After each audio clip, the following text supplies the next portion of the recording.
anger that you have and that kids have and everybody has from time to time contains the wish to let the self have more security in some way, but it comes out in such a way so that it's fearful.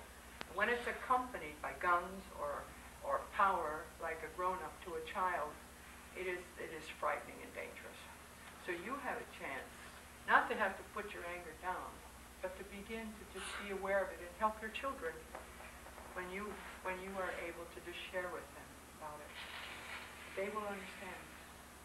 And then when they get angry, then you can do the same with them and help them to tell you what's going on, so that you don't push it down, but you help them to be able to deal with it. Now, can you see yourself doing that? Yes, I can. All right, why don't you pick up your little one here and let's see what happens. Maybe at this moment in time he's been nagging someone and you've gotten yourself centered. And now you just reach down and pick him up and tell him what you're angry about. Bob, I'm angry with you. Bob. That's not your son's name, is it?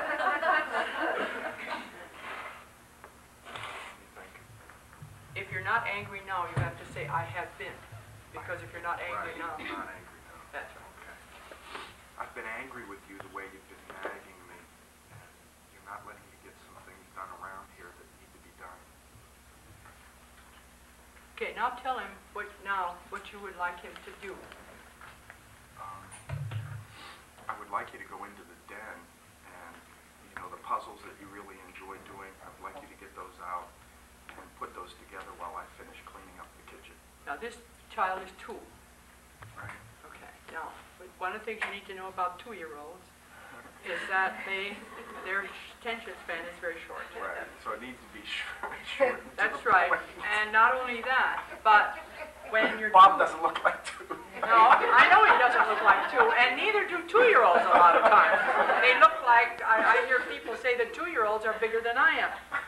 What you're doing right now, connecting with him, and telling him that you're busy at this moment, and that there's puzzles there for him. This is what will help him to feel okay, because something at some point in time, children have to want to go and be validated. So you watch, if you go to a park or something, there are parents there, and the kids run off, they'll play a little bit, then they come back, and they want to get validated. Just to touch a parent. Or when somebody in a home, the kids come back to do that. And so all the parent has to do is eye level them and connect with them and maybe hug them a little bit and then say, well, they can do that and you're busy at this moment, whatever that is. Then at a certain point in time, you allow some time to just, yours 1 minute with a child that's fully present between you and the child is already a great big gift, and the child feels okay about it. In fact, 30 seconds might even do it. So that these are the things you have in mind. So you're accomplishing a couple of things. You're putting yourself in a position where you now can share, and you are also aware of what makes him feel secure. So you can also share with him, whatever it is in terms of your feeling. And also that needs to be repeated when he gets angry. Because every once in a while those two are going to fight. That's kind of what it is. And it's important for you to just receive that information, because that's the way they learn. They don't learn, don't push your sister, or don't you do that to your brother. Have you noticed that didn't do much? All right, how are you feeling right now? Really enlightened and very warm inside. Good. Now let's look at your daughter, because see, and again, with children, you don't wait until they need validation. When you go by them, you can just touch them somewhere and tell them how wonderful they are. That and what you just noticed that was so marvelous. In other words, to give them validation, not only when they do things wrong, but just for their being. And your hands and your voice will be the most telling part of that. Natalie, I've been angry with you with the whining and the crying that you've been doing lately. I know that I haven't been able to attend to you. Let me think. I'm trying to think in 5-year-old terms.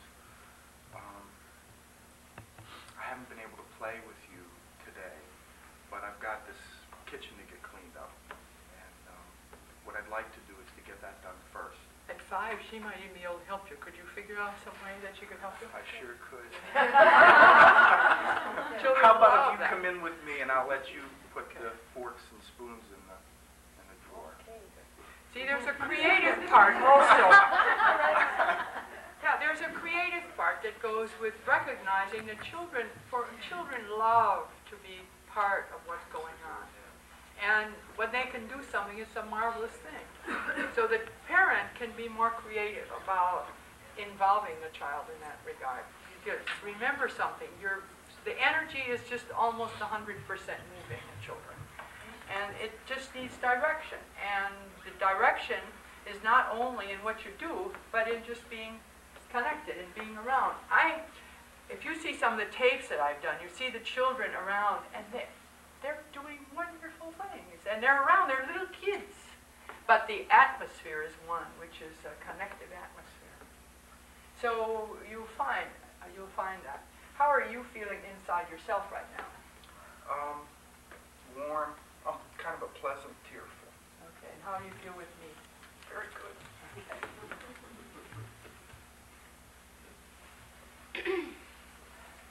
Thank you. Thank you. She had a way of depathologizing everything and turned it into this beautiful universal issue, right? She recognized if he's got these trust issues, he comes into this thing with me, and this is all just unfolding on the fly, that she wants to connect it to something bigger, right? So how is this guy doing with his own? And I was honest with her. I said, you know what? I get pissed off at my kids, and I could tell that they are frightened by it. And then I say, I'm frightened by it as well, right? But she always did it in a universal way, rather than, I think the tendency for us, and some of this is the kind of the world we live in terms of having to medicalize everything, is we've got that diagnostic, oh, is this an antisocial personality disorder, you know? I mean, I can imagine, I watch this and think, she must have thought I was Axis 2 all the way. Right? You want to keep that out of the equation, except for the actual billing, or in those instances when you get a really tough case and you're trying to know what's the best way to treat them. That's where the diagnostic differentiations, I think, are most valuable.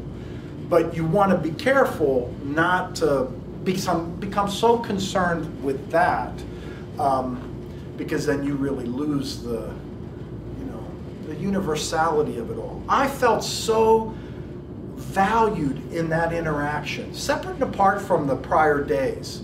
I felt like I had dignity. And when you think about interacting with clients, that's always at the forefront. Can you relate that to them in a way that always communicates value and dignity? You know, that they can walk out of there, maybe not having the problem solved or whatever the issue or difficulty is, but if they can leave there with some sense of value, validation, dignity, you've kind of, like she said, you've given them a great gift. There's a great gift that actually has healing in it. See, because a lot of the healing doesn't happen in the session. It happens in the percolating that goes on. I'm a coffee snob, but I didn't like percolated coffee. But percolating, the idea, it's brewing, it's stewing, there's change going on. Your words, your way of interacting with the client will reverberate them between the time that they leave and when they come back again. They'll come back and say, you know, you're maybe thinking, oh my God, where were we in this last session? Oh, I gotta look up my notes. I don't even remember saying that to that person. And the person comes in 9 times out of 10, they come in and they go, you know what you said last week? And you're like, no. You're thinking to yourself, no, I have no clue. And you're nodding yes. And then they lead you right there, and then they remind you, and you're like, oh God, thank you. I know where this is going now. And then they've got some other insight or epiphany that moves the therapy forward, keeps taking it and moving it. When I want to bring it back to the notion of joining. Joining, I think, is relatively simple with working with an individual, one person. It gets a little more complex when it's two people or the family, because you know how that is with putting a group together, right? Who's going to be the favored one? Who's going to be the slighted one? Are you going to support my version of reality over my partner's? And people will have it out. I think I think Tom likes you best. I mean, they don't say it that way, but it'll play that out. And so what you do at some point in the context of the couples work that you might do, you want to let them know, if I take a side in an issue, it is only for the issue that I take the side. I'm going to try to be as balanced and fair as I possibly can, with the assumption that it takes two to tango, that you both have contributed something to this relationship, both in the positive end and those specific issues that have brought you here.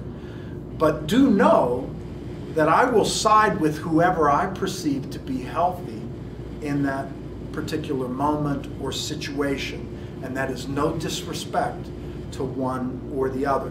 Now, occasionally you are going to have situations where one of the members of the couple may have an access to, and it makes it a little more difficult to keep the balance, but that's always the challenge in those situations.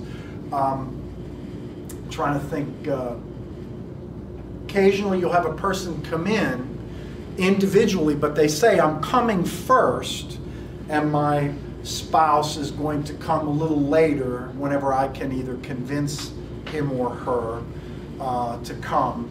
And what I have found, it can go a number of different ways in terms of joining and then introducing someone else into the equation. In some instances, when you join with the person individually and then the partner is introduced, if they're introduced more than maybe 6 to 8 sessions later, it becomes really tough for that person to feel as if they're going to get a fair hearing. And you may have to refer them to someone else for the actual marital therapy part of it. That isn't always the case, though.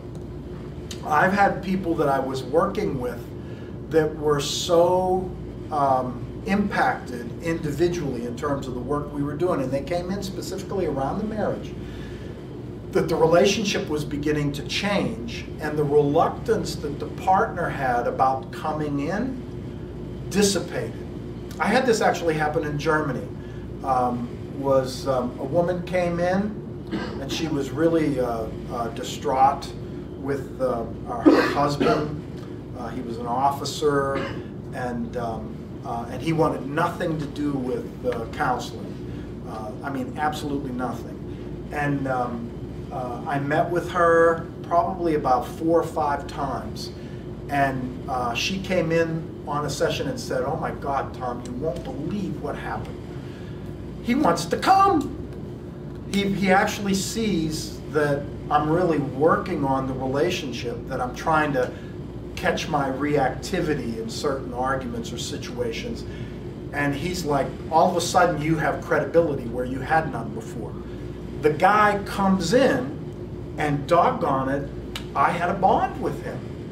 He recognized that I was in it for the same thing that he was, which was to improve the relationship and to move it forward. It would have been very inappropriate for me to refer them at that point, right? I mean, I took the traction and ran with it.